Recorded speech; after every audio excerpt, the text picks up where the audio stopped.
Good morning. मैं आप सबके सामने आज एक टॉपिक लेके आया हूं जो बहुत ही इम्पोर्टेंट है।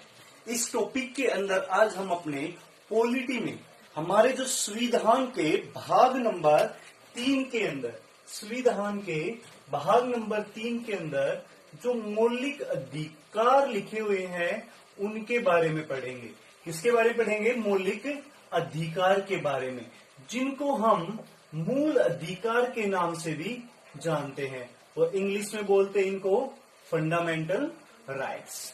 इंग्लिश में क्या बोलते हैं इनको? Fundamental rights. यदि बात करें तो इस संविधान के भाग नंबर 3 और आर्टिकल नंबर 12 से 35 के अंदर दिए हुए, संविधान के अनुच्छेद नंबर 12 से 35 के अंदर दिए हुए हैं। हम एक एक संविधान के एक एक आर्टिकल्स को पढ़ेंगे कि किस आर्टिकल में क्या लिखा गया है। सबसे पहले पॉइंट नोट करते हैं कि हमारे संविधान में जो भाग नंबर 3 है इसको मैग्ना कार्टा भी बोला जाता है।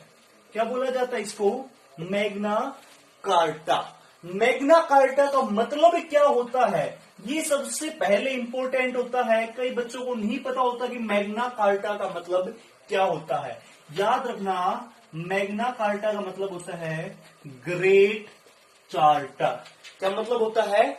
Great charter. आम भाषा में समझाएं तो ऐसे शब्द या ऐसे बिल्कुल सरल भाषा में हमारे अधिकारों के बारे में जिसके अंदर लिखा हुआ हो वो बन जाएगा मैग्ना कार्टा। शब्द के बारे की बात करें तो इस शब्द का इतिहास बहुत ज्यादा पुराना है। सन 1215 के अंदर इंग्लैंड या ब्रिटिश के अंदर सम्राट होते थे, सम्राट जॉन। सम्राट जॉन ऐसे डिसीजन लेने लग गया था कि जनता उसके खिलाफ हो गई थी। अब उन डिसीजनों के खिलाफ जनता को तो कोई अधिकार प्राप्त नहीं थे, तो उस सम्राट के दरबारियों ने मिलकर जनता के लिए अलिखित जनता के लिए कुछ अधिकार बनाए और उन्हीं अधिकारों को मैग्ना कार्टा बोला गया था। उन अधिकारों को क्या बोला गया था? उन अधिकारों को मैग्ना कार्टा। तो मैग्ना कार्टा शब्द की शुरुआत 1215 के अंदर हुई। देखो यहाँ पे मैंने लिखित का वर्णन नहीं किया है क्योंकि आप लोगों को भी पता है जो ब्रिटेन है वहां का संविधान क्या है? अलिखित संविधान है। कैसा संविधान है? अलिखित संविधान है। तो इस प्रकार इन अधिकारों का कोई लिखित नहीं है। आगे चलते हैं, नेक्स्ट इतिहास देखते हैं हम मौलिक अधिकारों का, जो कि बहुत ज्यादा इंपॉर्टेंट होता है और पेपर में पूछा भी जाता है। क्या है? यूएसए के अंदर बात है कब की? सन 1887 के अंदर। सन 1887 के अंदर एक बिल ऑफ राइट के नाम से घोषणा की गई। एक बिल ऑफ राइट के नाम से एक बिल की घोषणा की गई जिसको 1791 में इम्प्लीमेंट किया गया। कहां पे? यूएसए का। एक और इसका इतिहास का इंपॉर्टेंट पॉइंट देखते हैं, थर्ड पॉइंट जो इसके लिए, जो कि बात है 1789 की। यहां पे देश आएगा फ्रांस के अंदर किसके माध्यम से इस बिल को लाया गया था? याद रखना, मानव एवं नागरिकों का अधिकार। 1789 में कहां पे? फ्रांस में। किस नाम से? मानव एवं नागरिकों का अधिकार। क्या नाम दिया था? मानव एवं नागरिकों का अधिकार के नाम से। थर्ड कहां का? फ्रांस का। अब वापस चलते हैं कहां पे? इंडिया वाले मौलिक अधिकार या मूल अधिकारों के बारे में, कि ये तो हमने देखा विदेशों में, अलग अलग देशों में कब कब इनकी मांग उठी, लेकिन भारत में देखें तो बहुत से इंपॉर्टेंट पॉइंट हमें याद रखने हैं कि संविधान की सबसे पहले मांग कब हुए, किसने उठाई। तो सबसे पहले संविधान की मांग कब उठी थी? तो आप लोगों को याद होगा 1895 1895 के अंदर स्वराज विधेयक आया था। 1895 के अंदर कौन सा विधेयक था? स्वराज विधेयक, जिसके अंदर बाल गंगाधर तिलक, जो कि कांग्रेस के गर्मपंथी नेता होते थे, बाल गंगाधर तिलक ने हमारे अधिकारों की मांग की थी। किसने? बाल गंगाधर तिलक ने।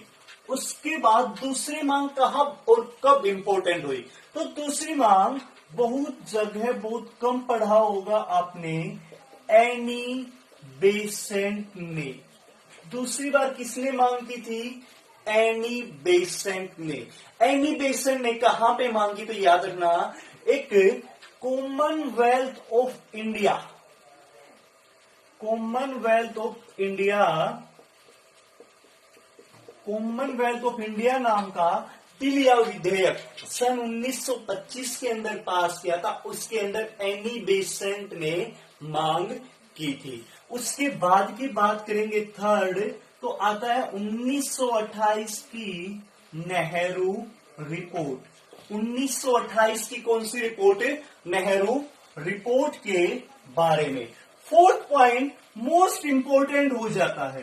फोर्थ पॉइंट क्यों? क्योंकि 1931 की बात है, कांग्रेस के कराची अधिवेशन के अंदर, कांग्रेस के कराची अधिवेशन के अंदर, कब कांग्रेस के कराची अधिवेशन के अंदर मांग की गई थी। लेकिन हमने 4 पढ़े और गांधी जी को कभी पीछे छोड़ना ही नहीं है, क्योंकि गांधी जी ही थे जो गोलमेज सम्मेलन में कांग्रेस की तरफ से गए थे। गोलमेज सम्मेलन की बात करें, 3 गोलमेज सम्मेलन हुए, तीनों के अंदर हमारे B.R. अम्बेडकर जी गए थे। लेकिन दूसरे गोलमेज सम्मेलन के अंदर कौन गए थे? गांधी जी। वहां पे किसकी मांग की थी? मौलिक अधिकारों की। किसकी मांग की थी? मौलिक अधिकारों की। लेकिन इसके बाद अंग्रेजों ने एक संयुक्त समिति बनाई। उसके बाद अंग्रेजों ने 1935 के अधिनियम से पहले एक संयुक्त समिति बनाई। इस संयुक्त समिति और साइमन कमीशन, साइमन कमीशन जो कि 1927 में भारत आया था, संयुक्त समिति और साइमन कमीशन की रिपोर्ट के आधार पर 1935 के अधिनियम में, 1935 के अधिनियम में भारत को मौलिक अधिकार नहीं मिले। 1935 के अधिनियम में भारत को क्या नहीं दिए गए? मौलिक अधिकार नहीं दिए गए। अब इस बात से सभी कांग्रेसी नेताओं का रोष हुआ और ज्यादा स्वतंत्रता की मांग में बढ़ चढ़कर भाग लेने चले। अब आगे देखते हैं कि हमारे मौलिक अधिकार आगे चल के हमारे संविधान में शामिल तो होते हैं, तो उसके लिए हमारे संविधान की कौन कौन सी समिति का गठन हुआ? तो सबसे पहले, उससे पहले पॉइंट और याद रखना, बहुत इंपॉर्टेंट पॉइंट है 1945 का। 1945 में क्या हुआ था? 1945 में एक तेज बहादुर समिति थी। 1945 में तेज बहादुर समिति ने मौलिक अधिकारों में के 2 भाग किए थे।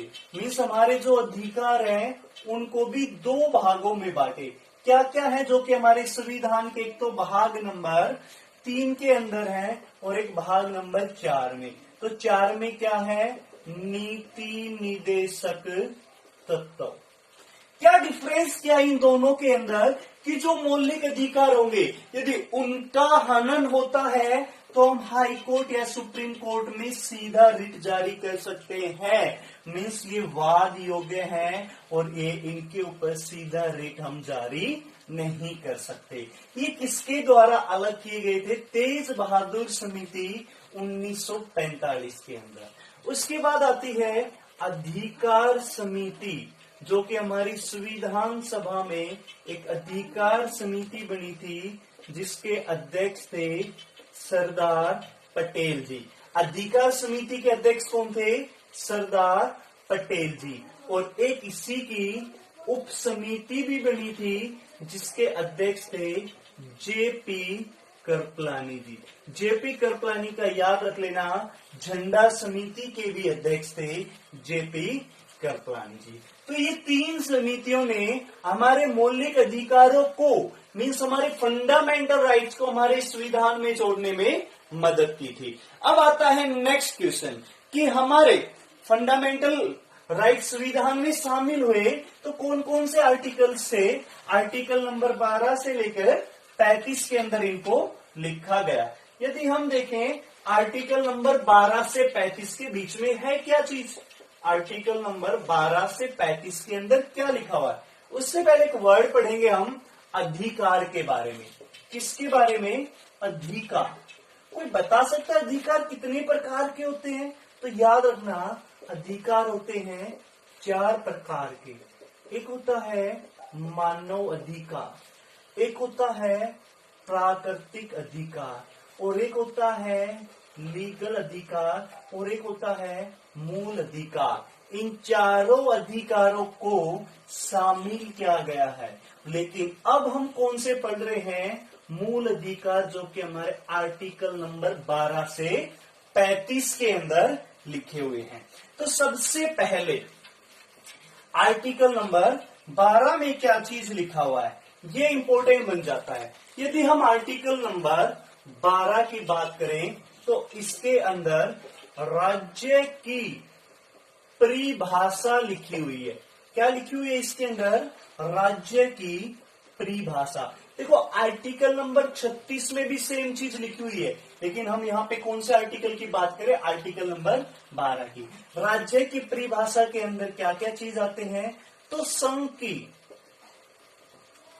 कार्यपालिका की शक्तियां, विधायिका की शक्तियां, संघ की कार्यपालिका और विधायिका की शक्तियां, राज्य की कार्यपालिका और विधायिका की शक्तियां, स्थानीय सरकार, तीसरी क्या चीज आती है इसमें, स्थानीय सरकार। राज्य की डेफिनेशन में आती है सारी चीज, जो कि आर्टिकल नंबर 12 और 36 के अंदर लिखा हुआ है। चौथा क्या आता है, हमारी सरकारी इकाइयां, हमारी सरकारी इकाइयां कौन कौन सी, जैसे हमारी महारत्न कंपनी है, मिनी रत्न कंपनी है, LIC, ONGC से, ये सभी चीज मिलके ही हमारी किसकी डेफिनेशन देते हैं, राज्य की डेफिनेशन देते हैं। किसके अंदर है राज्य की डेफिनेशन, आर्टिकल नंबर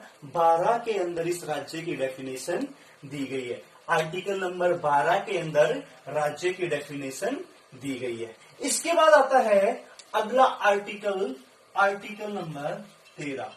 ये भी बहुत इंपॉर्टेंट आर्टिकल है, यहां से बहुत बार क्वेश्चन बनते हैं कि आर्टिकल नंबर 13 क्या है। याद रखना आर्टिकल नंबर 13, आर्टिकल नंबर 13 एक बात बोलता है कि संविधान में जो हमारे मूल अधिकार हैं, मूल अधिकारों का संरक्षण करना है, मूल अधिकारों का संरक्षण करना है आर्टिकल नंबर 13 में। इसके आगे पार्ट बनते हैं। 13 का पहला पार्ट क्या होता, कहता है कि जो संविधान बनने से पूर्व जो विधि थे वो लागू नहीं होंगे। दूसरा क्या कहता है, संविधान बनने के बाद की विधि, संविधान बनने के बाद की विधि, संविधान बनने के बाद की विधि, ठीक है, संविधान बनने के बाद की विधि। नेक्स्ट पॉइंट करता है, नेक्स्ट पॉइंट पे चलते हैं। आगे आता है थर्ड, संविधान के आर्टिकल नंबर 13 के तीसरे पार्ट में लिखी हुई है डेफिनेशन किसकी, विधि। विधि के अंदर क्या क्या शामिल है, तो सबसे पहले आ जाएगा ऑर्डिनेंस। विधि के अंदर क्या चीज शामिल है, ऑर्डिनेंस मीन्स जो अध्यादेश जारी किया जाता है राष्ट्रपति के द्वारा, वो किसके अंदर है? विधि के अंदर ही शामिल है। नेक्स्ट आगे चलते हैं। इस विधि के बाद नेक्स्ट आता है कि कोई भी कानून बनाया जाता है, वो भी किसके अंदर है? इसी के अंदर शामिल है। उसके बाद आता है आर्टिकल नंबर 13 का भाग नंबर 4, जो कि 24 संविधान संशोधन 1971 में जोड़ा गया था। 24वें संविधान संशोधन 1971 में जोड़ा गया था। क्या बात याद रखनी हमें यहां से? संविधान के चारों पार्टों में, लेकिन सबसे इंपॉर्टेंट याद रहेगा एसएससी के लिए तो संविधान के मूल अधिकारों का संरक्षण, कि यहाँ पे मूल अधिकारों का संरक्षण किया गया है। और इस संविधान के भाग नंबर 14 से जोड़ने से पहले कुछ केसेस आ जाते हैं, जैसे सज्जन सिंह वर्सेस राजस्थान सरकार, पंजाब सरकार का केरल सरकार के खिलाफ जितने भी केस थे उनको हम अलग से पढ़ने वाले हैं। नेक्स्ट चलते हैं आर्टिकल नंबर 14। यहीं से इंपॉर्टेंट चीजें शुरुआत होती हैं कि आर्टिकल नंबर जो 14 है वहां से हम पढ़ते हैं कि किस प्रकार हमारे अलग अलग ग्रुप्स में मूल अधिकार बांटे हुए हैं। जैसे 14 से 18 समानता का अधिकार,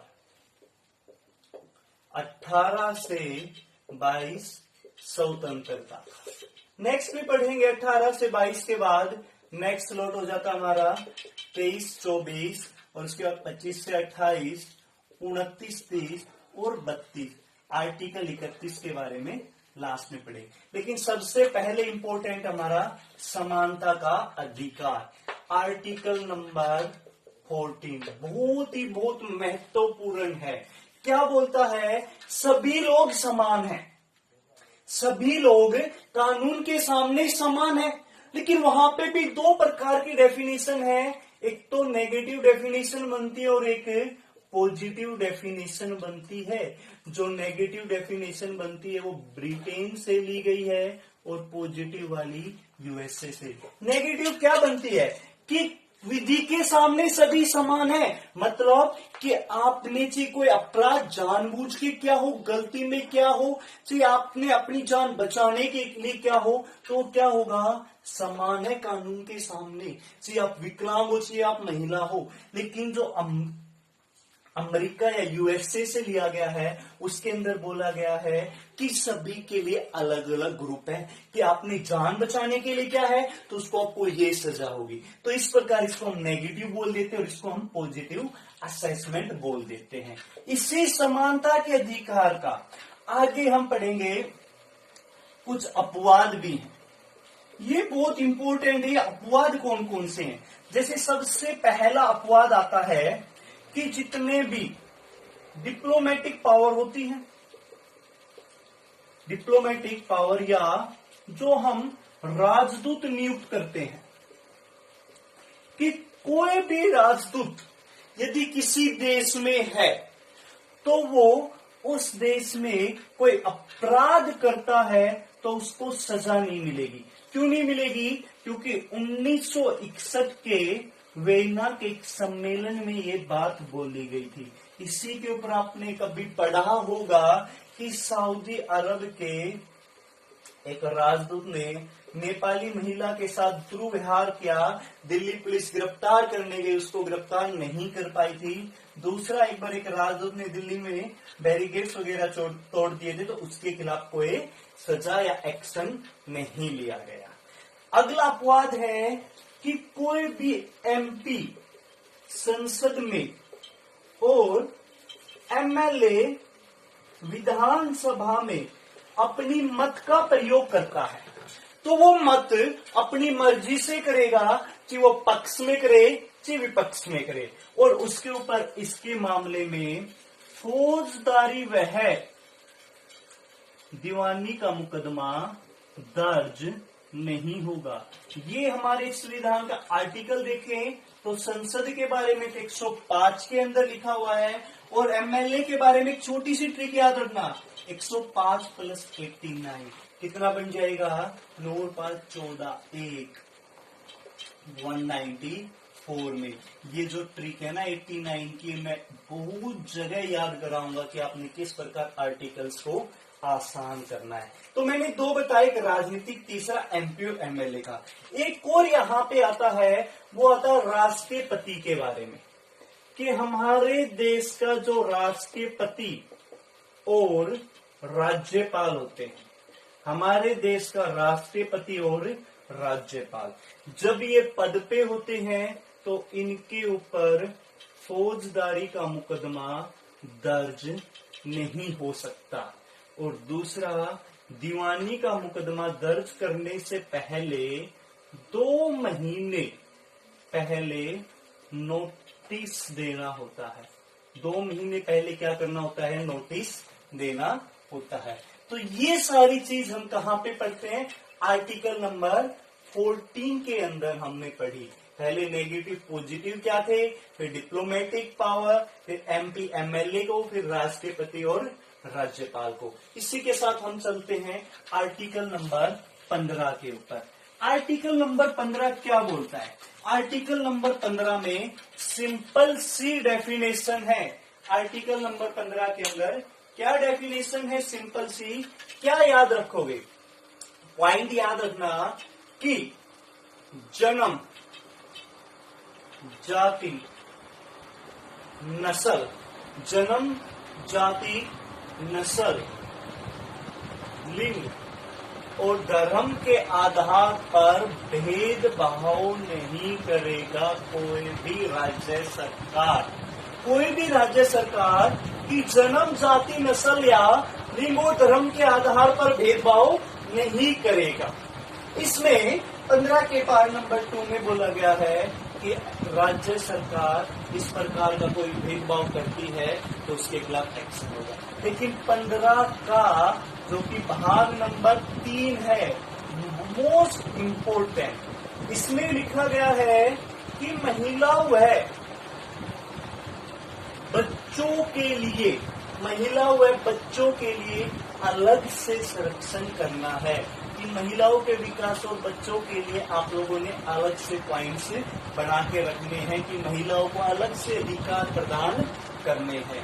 इसके बाद आता है आर्टिकल नंबर 15 का भाग नंबर 4। भाग नंबर 4 में क्या लिखा गया है? एससी और एसटी के बारे में। एससी और एसटी के बारे में कि जो सामाजिक और जो सामाजिक संस्था होती है, एससी और एसटी के ऊपर हमने अलग से कुछ भी संरक्षण करके रखना है। जैसे एसटी को समाज में अलग से हमें कुछ सुविधाएं प्रदान करनी है, सेक्शंस में अलग से देना है। ये सब कब ऐड की गई?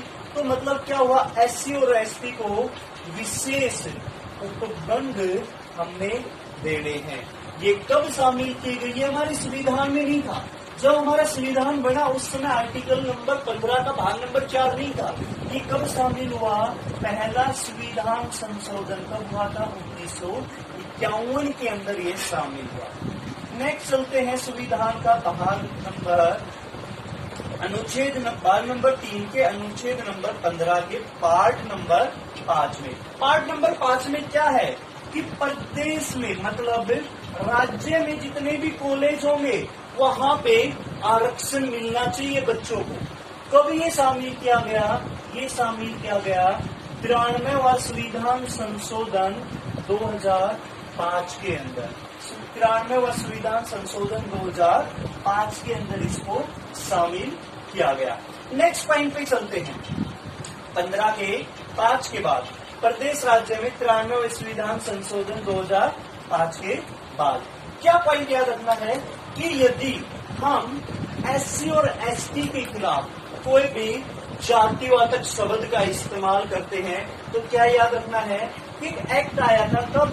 सबसे पहले तो 1955 वाला एक्ट। दूसरा एक्ट कब आया था? तो एससी और एसटी एक्ट 1989। इस एक्ट के तहत 6 माह से 5 वर्ष तक की आप लोगों को सजा हो सकती है। कौन से एक्ट के? एससी और एसटी एक्ट 1989 के तहत। ये सब किसमें लिखा हुआ? 15 के भाग नंबर 5 के अंदर। ये बात है कौन सी? जो एसटी और एसटी को आरक्षण होगा। देखो जो एसटी और एसटी के ऊपर जो हमारी सजा होगी 6 माह से 5 वर्ष में, ये हमारे आर्टिकल नंबर 17 में भी लिखा हुआ है। और आर्टिकल नंबर 17 आपको पता है किससे है? टचेबिलिटी, अस्पर्शता से, मतलब जो छूत की बीमारी थी उससे। यदि कोई अस्पर्शता करता है कि भाई ये ऐसी कास्ट के हैं, हमने इन लोगों के साथ मिलकर बैठ के खाना नहीं खाना, नहीं रहना, नहीं पानी पीना, तो उन व्यक्तियों को 6 माह से 5 वर्ष की सजा होगी। तो इस पॉइंट को कहां पे रिलेट करना है? आर्टिकल नंबर 17 से। यहीं पे आर्टिकल नंबर 17 कंप्लीट होता है। बीच में एक आर्टिकल बच गया, 16। 16 में क्या किया गया है? सिंपल सा पॉइंट है 16 में, जो लोक नियोजन के अवसर है, लोक नियोजन के अवसरों सभी को समान मिलेंगे। लोक नियोजन के अवसर सभी को समान प्राप्त होंगे। ये आर्टिकल नंबर 16 के अंदर लिखा हुआ है। नेक्स्ट चलते हैं आर्टिकल नंबर 17 का। मैं अभी जिक्र किया था टचेबिलिटी, और उसके बाद आता है आर्टिकल नंबर 18 जो कि बहुत इम्पोर्टेंट है। एक पॉइंट यहाँ पे मैं बताऊंगा आर्टिकल नंबर 18 का, जो कि पेपर में अब की बात पूछा भी गया था पब्लिक सर्विस कमीशनों में। उपाधियों का अंत, लेकिन छोड़ के कहाँ पे? शिक्षा व रक्षा को। लेकिन यहाँ पे पॉइंट पूछा गया, उपाधियों का अंत तो हो गया, क्या भारत रत्न या पद्म विभूषण उपाधि है? नहीं, ये क्या है? पुरस्कार। ये क्या है? पुरस्कार है। दूसरा एक और पॉइंट यहां से पूछा गया पेपर के अंदर कि क्या बाहरी देश से उपाधि ले सकते हैं? कौन से संविधान के भाग में लिखा है? तो याद रखना, भाग नंबर 3 के आर्टिकल नंबर 18 के पार्ट नंबर 1 के अंदर लिखा गया है कि उपाधियों का जो अंत होगा अनुच्छेद 18 में, वो बाहरी उपाधियां भी शामिल नहीं है, कि कोई व्यक्ति बाहरी देशों से भी उपाधि नहीं ले सकता है, बाहरी देशों से भी उपाधि नहीं ले सकता है। लेकिन क्या बाहरी देश, बाहरी व्यक्तियों को या विदेशियों को उपाधि दे सकता है? हाँ, आर्टिकल नंबर 18 के भाग नंबर 2 में लिखा हुआ है कि विदेशियों को उपाधि दे सकता है सिर्फ एक आधार पर, जब राष्ट्रपति से मंजूरी मिलने के बाद।